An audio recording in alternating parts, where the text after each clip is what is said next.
Pastor Daniel pun bergabung. Wow, senang sekali. Wah, ini awan kemuliaan bersinar. Semoga lebih jelas. Nggak ada headset.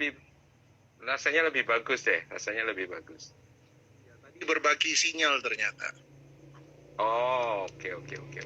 Kalau Pak Doni bicara rasanya suaranya kenceng kok. Oke. Gak apa-apa deh, kita maklumi aja. Nggak timbul tenggelam? Masih timbul tenggelam, tapi gak apa-apa deh. Kita maklumi aja. Kita kan Indonesia Raya ya. Ya. Oke, kita mulai aja ya. Saya panggil Kodoni aja ya, daripada Pak Doni, Kodoni aja. Oke, itu ada yang bilang, Daniel, suara Kodoni bisa terdengar baik katanya. Ada Pandi juga dari Blitar yang bergabung. Oke, Kodoni, seperti yang kita bicara beberapa waktu yang lalu, kita percaya bahwa apa yang terjadi belakangan ini bukan hanya impact-nya, bukan hanya dalam hal ekonomi ya, ekonomi itu pastilah, tapi juga berimpact kepada hal rohani gitu.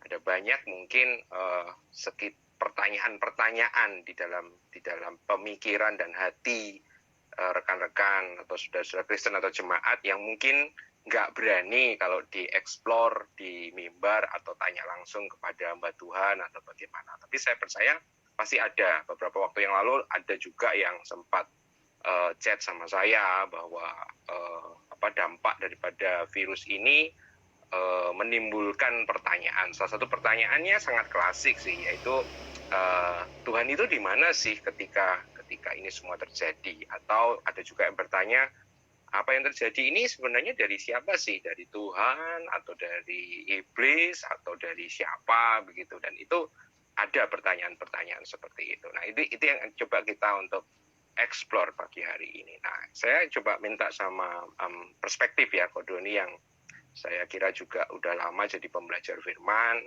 juga lama melayani. Kira-kira menurut Kodoni sendiri gimana memandang ini semua? Yang pertama mungkin dari, apakah ini dari Tuhan, dari iblis, dari siapa kah? Atau dari siapa gitu? Nah, Tuhan di mana, kata Billy Graham, Tuhan masih di atas tahtanya. Amin. Dia tetap berkuasa. Dia memegang kendali segala sesuatu. Seperti yang saya sempat ceritakan sedikit, bahwa saya temukan sesuatu yang menarik dalam 2 Tawarik 7 ayat 13. 2 Tawarik 13 berkata, bila aku menutup langit sehingga tidak ada hujan di negerimu, bila aku mengirimkan belalang pelahap terhadap semua panenmu, bila aku mengirimkan sampar kepada engkau negerimu, maka dia berkata, apabila engkau berbalik dari jalanmu yang salah, engkau merendahkan diri, berbalik dari jalanmu yang salah, dan bertobat, maka aku akan memulihkan negerimu. Nah, kalau 2 Tawarik 7:13, dalam 2 Tawarik 7:13, siapa yang membuat tidak ada hujan? Ya, jawabannya ya Tuhan, kalau secara letterlek. Sebab dia sendiri yang berkata, bila mana aku menutup langit sehingga tidak ada hujan. Siapa yang mengirimkan sampar? Tuhan. Tapi yang ketika ayat 14, ketika dia berkata, solusi atas persoalan negerimu, kelaparan di negerimu, sampar di negerimu adalah kamu harus berbalik dari caramu yang salah. Berarti kita temukan bahwa ya mau bilang kombinasi mungkin iya. Tetapi di situ saya temukan bukan kausa prima, penyebab utama mengapa sampar itu terjadi. Sebab solusi utamanya dia berkata engkau berbalik. Nah, kalau ditanya hari ini dengan peristiwa coronavirus, ya siapa yang salah? Saya pikir manusia mengambil peran ketika cara kita hidup, gaya kita hidup menjadi sangat-sangat berbeda, jauh dari apa yang dia kehendaki, ya saya pikir itulah penyebab banyak persoalan dalam kehidupan kita. Jadi ya saya percaya ada peran kuasa kegelapan sama seperti Kejadian pasal 3, tetapi pelaku utamanya, pengambil keputusan utamanya memang ada pada manusia. Misalnya untuk coronavirus saya pernah cerita bahwa sebenarnya tahun 2014-2015 ketika Ebola terjadi, sebelum itu ada SARS, ada MERS. Sebenarnya salah satu orang paling kaya di dunia, Bill Gates, pernah bicara di TED Talk dan dia berkata bahwa kita ini sudah berkali-kali kena penyakit-penyakit baru, tetapi kita tidak pernah punya sebuah sistem di mana kita bisa dengan cepat menanggapi persoalan-persoalan penyakit mikrobiologi. Jadi memang sudah ada peringatan, sudah ada amaran. Seakan-akan sejarah berulang sebab kita tidak belajar dari sejarah itu sendiri. Ya ada bagian utama dari kesalahan kita manusia. Makanya dia berkata, berbaliklah dari jalanmu yang salah. Siapa kausa primanya? Mungkin dari cara kita hidup yang salah, yang berlawanan dengan apa yang dia perintahkan. Misalnya ada pemikiran, nah ini menyinggung orang Manado sedikit. Awalnya kan di pemikiran ada ular, dari ular, makanan mereka makan kelelawar. Nah, orang Manado suka ular dan kelelawar. Ya, mungkin dari cara Tuhan kan tidak mengizinkan sebenarnya satu titik, melarang dalam arti berarti ada sesuatu yang tidak baik di situ. Tapi ya kita tetap makan, istilahnya. Mungkin higienitas kita tidak memperhatikan kebersihan yang ada. Katanya pasar hari itu yang di situ, pasar basah, pasar tradisional, pasar yang kotor. Ya mungkin kita sendiri yang mengambil kesalahan terbesar. Makanya dia berkata, berbaliklah dari jalanmu yang salah. Kira-kira seperti itu. Jadi kita memandangnya bahwa apa yang terjadi ini kompleks ya, nggak simple. Maksudnya ada sisi Tuhan di dalamnya, ada sisi iblis, kuasa kegelapan di dalamnya, ada peranan manusia juga ada di dalamnya. Sebab kalau kita hanya berkata meletakkan pada satu, ya kita justru akan terjadi sebuah pertentangan yang tidak pernah selesai. Dan bahkan saya pikir ketika saya mengambil posisi merangkul tiga-tiganya, pun pasti ada yang protes, gitu ya. Ya, tetapi setuju. Lihat bahwa memang harus diakui ada bagian dari peran kuasa terhadap kejahatan manusia, kesalahan manusia, perbuatan manusia itu sendiri, dan ada hukum alam, ada hukum kehidupan yang Tuhan sudah tetapkan, dan ketika itu dilanggar oleh kita mendatangkan hukuman atas diri kita sendiri. Saya pikir itu. Yang pasti Tuhan bukanlah kausa prima terhadap sebuah kesalahan ini. Itu yang saya percaya. Oke. Saya setuju bahwa Tuhan bukan kausa prima, berarti bukan dia penyebab pertama atau utama dari masalah ini gitu ya.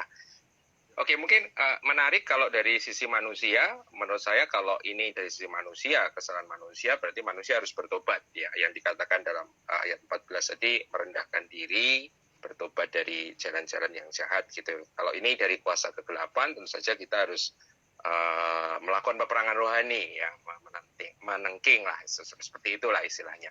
Nah, kita coba melihat dari sisi Tuhan sekarang, Kodoni. Kalau ini dari sisi Tuhan, sebenarnya apa sih yang sedang Tuhan kerjakan? Ada banyak tulisan yang beredar yang saya lihat bahwa ini judgment-nya Tuhan, ini penghakimannya Tuhan gitu. Seolah-olah Tuhan itu marah, angry gitu, kemudian judgment. Nah, ya, gimana kita melihatnya ini, Kodoni? Kembali lagi ke 2 Tawarik 7 tadi. Sekali adalah ketika dia berkata, kalau kamu bisa meresponi dengan benar apa yang peristiwa-peristiwa yang malapetaka yang terjadi dalam kehidupan kita, persoalan yang muncul dalam hidup kita, maka dia bilang, dia akan heal your land. Nah, saya suka bahasa Indonesia.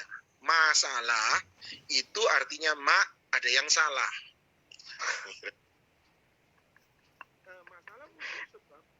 wrong, ada yang salah. Dan saya pikir Tuhan menggunakan itu untuk mereveal, menyatakan, ini loh yang salah. 1 Petrus 1 ayat 6 kan dia berkata, anggaplah sebuah kebahagiaan.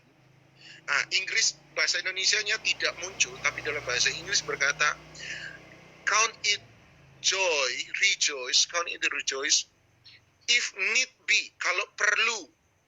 Berarti kan Tuhan melihat ada sesuatu yang perlu dia kerjakan dan lakukan. Untuk apa? Memurnikan iman kita. Bukan untuk meruntuhkan iman. Ketika Tuhan berperan di situ, maka dia berperan bukan untuk menghancurkan iman seseorang, tetapi memurnikan iman seseorang. If need be. Nah, itu menarik sekali. 1 Petrus 1 ayat 6. Kalau 1 Petrus 1 ayat 6 atau Yakobus 1 ayat yang kedua. Bukan ya, 1 Petrus 1 ayat 6. 1 ayat 6 kalau saya tidak salah. Oke. Anggaplah sebuah Bergembiralah akan hal itu, sekalipun sekarang ini kamu seketika harus berduka cita oleh berbagai-bagai pencobaan. Bahasa Indonesianya tidak terlihat, bahasa Inggrisnya ada kata if need be. Ya, oke. Teruskan. King James ya, kalau saya tidak salah. Berarti kan Tuhan melihat ada sebuah kepentingan, ada sebuah keperluan di mana dia bisa pakai itu untuk memurnikan iman kita. Nah, kembali ke Tawarik 7:14, dia berkata, I will heal your land. Bahasa Indonesia negeri, tetapi bahasa Inggris menggunakan kata land, saya suka. Tanah, aku akan memulihkan tanahmu. Nah, apa fungsi tanah? Ya, dalam konteks ketika dia berkata tidak ada hujan, belalang untuk panen, dia bicara tentang sebuah tempat di mana kita bisa menabur. Ketika kita menabur, dia pulihkan, kita menabur, kita akan menemukan sebuah tuaian yang besar, yang jauh lebih baik daripada sebelumnya. Sebelum ketika masalah itu ada dan ketika masalah itu diperbaiki, maka kita akan melihat sebuah tuaian yang lebih baik lagi. Saya percaya dan saya percaya kamu juga sama. Kita sudah pernah ngomong bahwa ketika Tuhan menghakimi, pakai tanda penghakiman, itu bukan seperti seseorang yang marah begitu saja, tapi saya percaya sama seperti Bapa. Sementara siapa ku kasih, dia ku tegur dan ku hajar. Untuk mendapatkan sesuatu yang lebih baik, supaya kita berjalan pada sebuah jalan yang lebih benar. Supaya kehidupan kita lebih baik. Nah, saya berharap bahwa di masa-masa seperti ini, kita ini meresponi dengan benar sekali. Supaya apa yang salah sih dalam sistem kita menangani kesehatan, dalam sistem kita berekonomi hari ini, dalam sistem kita bergereja bahkan. Terutama kita bicara soal gereja harus introspeksi diri sungguh-sungguh. Bahwa apa yang pemuritan kita yang salah, sehingga corona ada banyak ketakutan yang muncul. Karena kita berkhotbah salah, pesan sehingga terjadi orang yang akan tidak kebal dengan penyakit, mungkin seperti itu, sehingga mengambil peran yang terlalu over. Cara kita bergereja, beribadahkah yang salah? Sehingga ketika hari ini orang harus tinggal di rumah, kita tidak mendapat suapan firman yang baik. Orang menjadi lapar dan haus di mana-mana akan ibadah dan firman Tuhan. Apa yang salah? Kita harus belajar memperbaiki itu. Supaya kalau kita bisa perbaiki, dia janjikan bahwa di tahap yang berikutnya ketika corona berlalu, kita akan melihat sebuah tuaian yang besar. Kita bisa melihat sesuatu kehidupan yang lebih baik. Ya, yang menarik buat saya, Kodoni, adalah masalah judgment ya, kata judgment. Karena saya mendapati ada banyak orang masih memandang judgment atau penghakiman yang seperti Kodoni tadi bilang adalah seperti angry father, atau bukan angry father, semacam orang yang sangat marah begitu kan, kemudian menghukum, mempenalti seseorang. Jadi seakan-akan kalau ini sebagai kesalahan manusia, seakan-akan pakai bahasa modernnya saya ngomong Tuhan marah sekali dan ini karena kamu berbuat dosa, ini upahmu, nih aku kasih sakit gitu kan.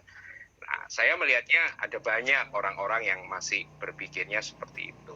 Tapi saya secara pribadi, Kodoni, berpikir bahwa penghakiman yang dilakukan oleh Tuhan, yang tadi Kodoni katakan dalam 2 Tawarik 7 ayat 13 dan 14 itu menarik. Kalau 13 bicara tentang judgment, penghakimannya Tuhan, sementara 14 bicara tentang pertobatan dan juga pemulihan.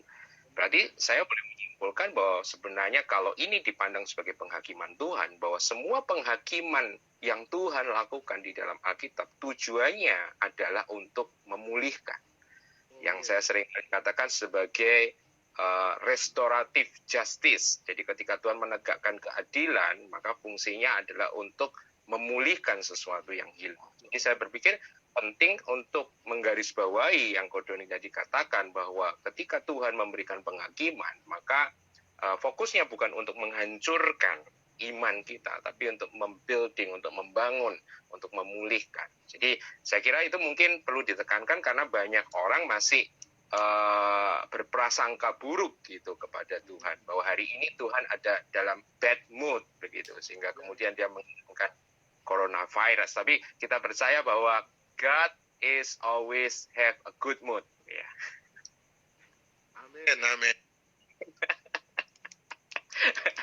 Karena kalau saya percaya kalau kita nggak memahami itu dengan benar, maka yang akan ada adalah khotbah-khotbah yang menakutkan, mengerikan, kemudian seolah-olah bahwa membuat kita ini kemudian kehilangan kasih ya, kehilangan Tuhan yang kasih dan segala macam. Saya pikir hal itu perlu ditegaskan ya. Saya setuju yang sempat kamu sharekan ke saya tentang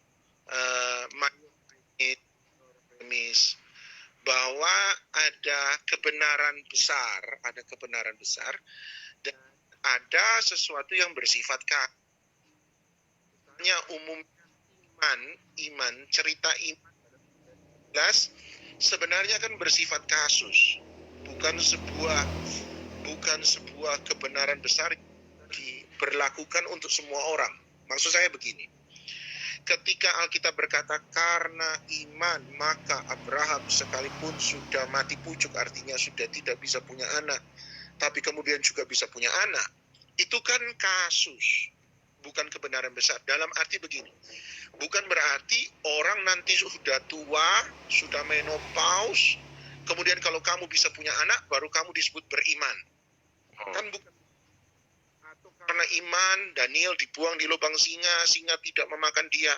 Bukan berarti kan iman berarti nanti ditaruh di kandang singa, ada singa kelaparan 3 hari. Kalau singanya tidak makan kamu, berarti kamu beriman. Kalau singanya makan kamu, ya kamu tidak beriman. Itu yang terjadi di zaman dulu ketika awal-awal tentang ular derik itu. Kalau masih ingat, diberlakukan di banyak daerah di barat. Jadi siapa yang taruh tangan di kandang ular, kalau tidak dipatuk, maka dia beriman. Kalau dipatuk, tapi kalau tidak beriman. Kalau patuk mati, ya tidak beriman. Itu sebenarnya kasus, bukan sebuah kebenaran besar. Nah, ketika Sadrak, Mesak, Abednego berkata, ketika mereka harus didapatkan pada dapur api, mereka kan bilang, kami percaya Tuhan kami akan menolong kami. Tapi kemudian apabila tidak, kami tetap tidak akan menyembah patung berhala. Nah, kebenaran besar, mayornya kalau pakai istilah kamu yang lalu, kebenaran besarnya bukan apabila tidak. Itu kasus, minor premis. Kebenaran besar adalah Tuhan pasti menolong kami. Seringkali kamu sempat katakan, kita terbalik. Kita sudah mulai, Tuhan tidak menolong kami. Kalau Tuhan tolong, kita membalik antara kebenaran besar dan kasus. Kebenaran besarnya adalah Tuhan mau menolong. Itu yang harus dijaga. Itu yang tetap harus dipercayai. Tuhan mau memperbaiki yang rusak. Tuhan mau menguatkan. Tuhan mau menyembuhkan. Tuhan mau memberkati dulu. Sebab kebaikan Tuhan, apabila dia tidak melakukan itu, saya percaya dia tetap ada pada kebaikannya dia. Kita ikut Tuhan kan bukan nomor satu, bukan karena Tuhan punya segala-galanya. Kita ikut Tuhan bukan karena Tuhan Maha Kuasa. Kita ikut Tuhan nomor satu sebab kita tahu bahwa Tuhan itu baik. Itu dulu. Saya nikah dengan seseorang bukan karena dia kaya. Saya nikah dengan seseorang bukan karena dia hebat. Ada orang kaya hebat temperamental. Saya nikah dengan seseorang, saya membangun hubungan dengan orang sebab saya tahu orang itu baik pada saya. Sama dengan Tuhan. Saya mengikat hubungan dengan Tuhan sebab saya tahu Tuhan itu baik. Dia tahu, dan dalam kebaikannya, dia pasti mau menolong saya, memberi yang terbaik buat saya.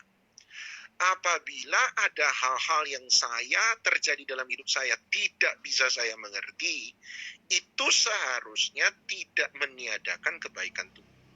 Itu yang juga harus perlu digarisbawahi. Hari ini kita punya Tuhan yang pemarah mungkin. Tuhan yang kesel. Bahwa Nuh mungkin lahir dari kerinduan Tuhan untuk dapatkan bumi yang lebih baik. Dunia yang lebih baik. Jadi jangan lupa bahwa Tuhan itu tetap baik. Kita seringkali terbalik memang. Melihat penjara sebagai tempat penghukuman. Tidak melihat penjara sebagai tempat rehabilitasi. Yang akhirnya memang penjara hari ini jadi tempat yang makin buat orang tambah jahat gitu seringkali.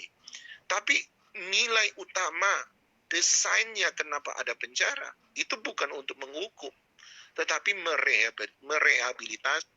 Saya pikir sama dengan Tuhan tadi itu yang kamu bilang, merestorasi bukan untuk menghancurkan. Ya. Oke, banyak yang teman-teman komen suaranya Kodoni pedot-pedot, putus-putus. Ya guys, memang tempatnya Kodoni agak sinyal mungkin kurang bagus ya. Jadi kurang lebih mungkin saya kaitkan dengan ini ya Kodoni tentang apa ini tentang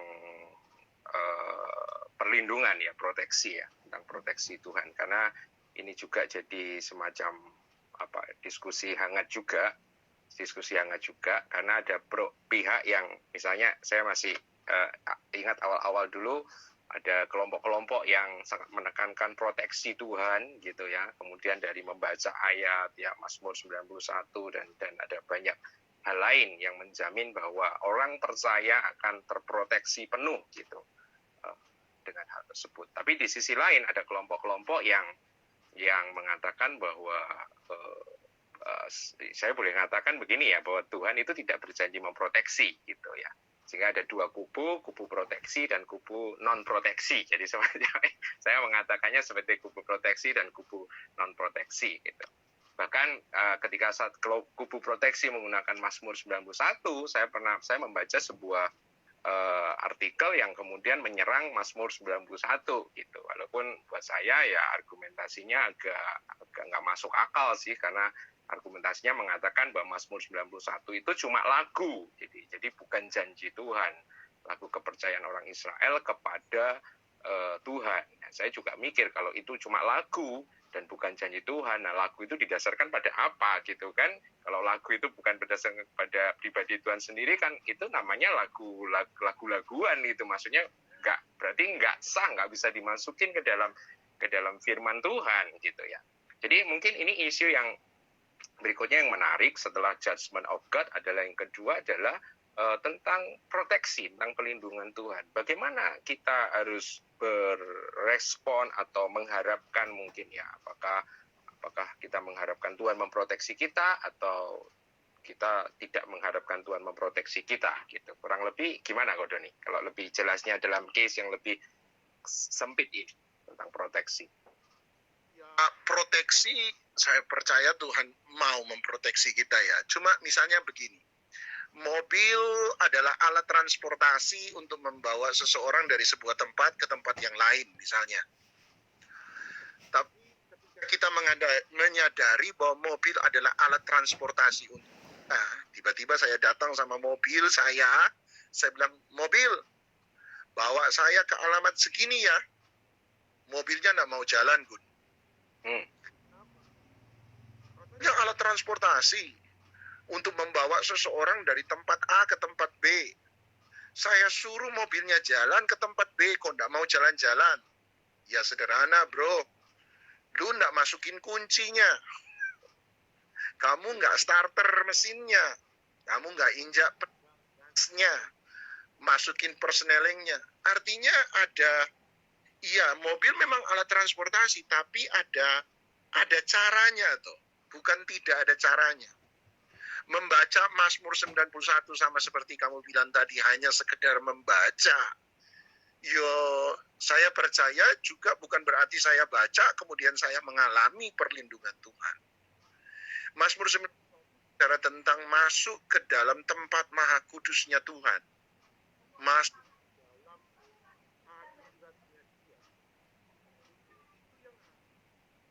ke dalam hadiratnya Tuhan. Mungkin itu yang harus kita kerjakan dan lakukan, bukan sekedar membaca, tapi bagaimana bacaan itu menarik kita mengalami firman itu sendiri. Jadi firman itu ya harus dialami, dan kalau kita bisa mengalami, saya percaya dalam hukum dimensi sorgawi spiritual, ya memang ada perlindungan Tuhan yang kasat mata. Saya tetap percaya. Bagi mereka yang tidak mengalami, tapi saya sudah baca Mazmur 91. Iya, kamu baca, tapi kamu tidak masuk. Nah, persoalannya kan saya setuju dengan yang lalu kita pernah ngomong, bahwa seringkali teologi kita dibangun di atas dasar pengalaman kita. Saya sudah baca, saya tidak ngalami. Ya, kamu mungkin baca, tapi kamu nggak masuk ke dalam Mazmur 91 itu. Hadiratnya Tuhan, tempat kudusnya Tuhan, lindungannya Tuhan. Kita tidak masuk di situ, kita tidak menghidupi itu. Sama seperti mobil, kamu nggak starter kuncinya. Kamu nggak injak gasnya, masukin persnelingnya. Ya kamu tidak akan mengalami. Tapi apakah mobil tidak bisa membawa kita ke tempat alat transportasi yang membawa kita ke tempat lain? Bisa. Mobil diciptakan justru untuk itu.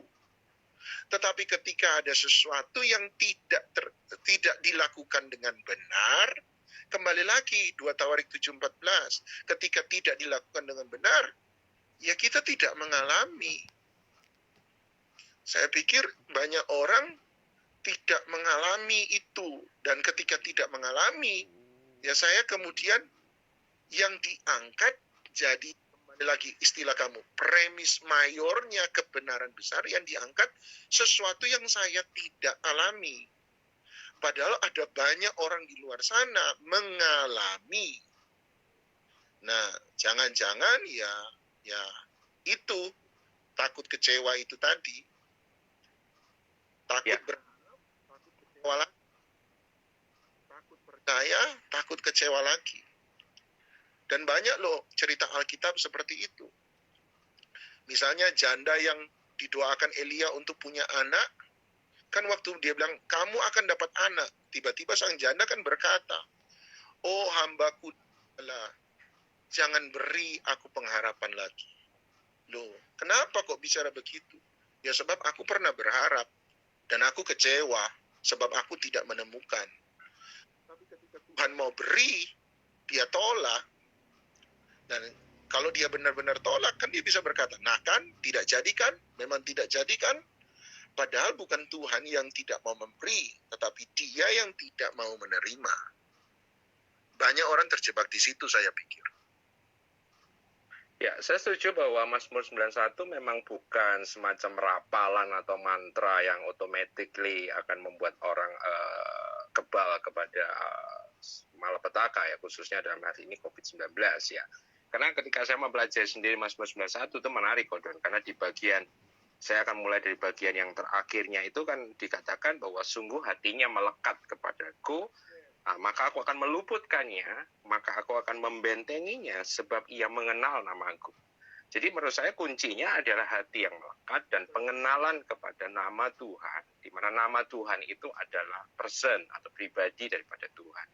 Dan kalau saya melihatnya Gordon menarik, karena ketika ayat yang bagian terakhir mengatakan mengenal nama, sementara ayat yang pertama sampai dengan ayat yang kedua kalau kita membaca dengan teliti, sebenarnya ada, kalau saya menghitung itu ada berapa itu? Ada satu, ada dua, at least ada tiga, empat ya, ada 4 nama Allah yang disebutkan. Yang pertama dikatakan orang yang duduk dalam lindungan yang maha tinggi, ya El Elyon, dan kemudian bermalam dalam naungan yang maha kuasa, El Shaddai, dan kemudian yang berkata kepada Tuhan, Yahweh, tempat pelindunganku, kubu pertahananku, Allahku, Elohim. Jadi disebut ada 4 hal di situ. Nah, ada banyak orang yang menurut saya tidak mengeksplor ini cukup dalam. Tapi yang kedua menurut saya yang lebih penting, Gordon, juga mungkin memberi balancing bahwa perlindungan Tuhan, proteksi Tuhan tentu saja ada bagian kita yang harus kita lakukan seperti yang Gordon tadi lakukan. Saya katakan seperti mobil, kita harus masukin kunci, kita harus injak gas dan segala macam. Tapi di satu sisi juga kita jangan sampai, menurut saya jangan sampai jatuh bahwa perlindungan itu terjadi karena saya gitu, karena saya melakukan ini maka Tuhan melindungi saya. Karena menarik di dalam ayatnya yang ada satu bagian yang mengatakan bahwa di dalam Mazmur 91 itu bahwa kebenarannya lah itu yang menjadi perisai.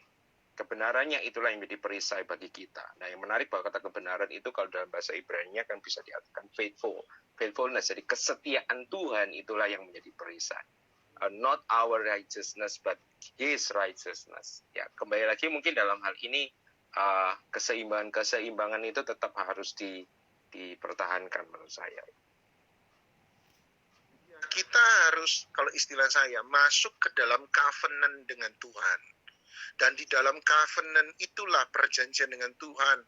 Satu, kita dituntut kesetiaan kita pada Tuhan. Tapi yang kedua, Tuhan diingatkan pada kesetiaannya kepada kita. Jadi dua pihak itu saling memberi. Dan saya setuju. Dia memberi proteksinya, dia memberi segala yang dia miliki bagi kita, anaknya pun dia beri bagi kita. Tapi di satu sisi, kita pun diminta memberi seluruh hidup kita pada Tuhan. Makanya jadi Mazmur 91 buat saya setuju bahwa itu bicara covenant, be in the covenant. Ada di perjanjian dengan dia. Dan ya, saya menarik kata namanya. Ya, nama bicara tentang demi namaku. Dia bicara soal sebuah perjanjian. Sebab di akhir dari semua perjanjian selalu adalah tanda tangan nama. Dan itu buat saya itu luar biasa. Tuhan sudah tanda tangan istilahnya. Tinggal nunggu Anda dan saya ikut tanda tangan nggak? Saya akan coba eksplor yang mayor minor tadi ya, Gordon ya, karena banyak mungkin teman-teman yang nggak mengerti apa tadi mayor minor atau general special itu ya. Karena kan problemnya yang seperti kita bicara tadi, seperti saya katakan ada kubu proteksi dan kubu non proteksi begitu ya. Kubu proteksi sangat menekankan proteksi, di satu sisi kadang-kadang ekstrimnya mengabaikan hal-hal yang baru saja kita bicarakan. Sementara kubu non proteksi seakan-akan tidak mengharapkan proteksi itu terjadi di dalam diri kita. Nah, saya melihatnya bahwa problem-problem yang terjadi ini karena yang saya bilang adalah karena permasalahan di dalam menempatkan mana yang mayor, mana yang general case, mana yang special case gitu. Kalau menurut saya, kubu proteksi misalnya sangat menekankan bahwa general case-nya adalah Tuhan melindungi. Sementara special case-nya adalah Tuhan tidak melindungi. Sementara kubu non-proteksi menurut saya mengawali general case-nya adalah Tuhan tidak melindungi, special case-nya adalah Tuhan melindungi. Sehingga praktikanya adalah begini, kubu proteksi itu adalah harusnya memandang begini. Ketika sesuatu itu terjadi dan orang benar itu dilindungi, mereka bersuka cita. Baru ketika ada orang benar yang tidak terlindungi, maka disitulah special case. Maka kita mencari tahu why, kenapa itu. Sementara kubu non proteksi tidak mengharapkan proteksi, justru ketika ada proteksi, maka itu dianggap sebagai sesuatu yang spesial.